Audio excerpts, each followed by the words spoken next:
craziest thing happened to me a couple of years ago when I was a freshman in high school. My school had two parking lots, one on the north side of the campus and the other on the south end. I always got picked up from the north parking lot, which was the main lot in front of the school. This happened on a Friday. I was waiting at my usual spot, talking to a friend, when I got a call from my mom. She told me she was having to work late and that she arranged for her friend Joe to give me a ride since he'd be passing by my school anyway. She said that I needed to wait for him at the south parking lot behind the school.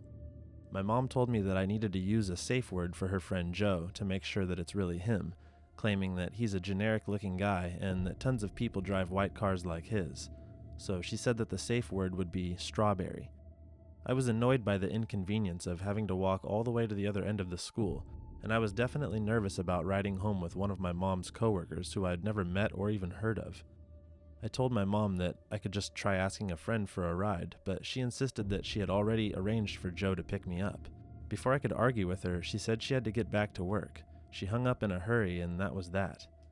I had a strange feeling in my gut, like something wasn't right. My mom sounded nasally on the phone call, almost like she was sick. I thought that was kind of odd, given that she was taking on extra hours at work. But my mom is a workaholic, so it wasn't too surprising. When I reached the south parking lot, I saw the white car pulling in. It was a guy with a thick black beard and sunglasses. He was blasting loud rap music as he pulled up to the curb. He turned down the music and waved at me in a friendly manner. Wearing a big smile on his face, he yelled out the word, strawberry. I sighed a deep breath, irritated that my mom would put me in such an awkward situation. My mom has always been overly trusting of people, usually giving them the benefit of the doubt. She had friends and coworkers give me rides to and from school in the past, but they were always female and they were always people I had met before. This time was not like those previous times.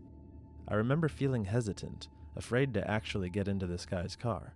But he knew the safe word and my mom arranged the pickup herself, or at least I thought she did. My phone rang with another call from my mom.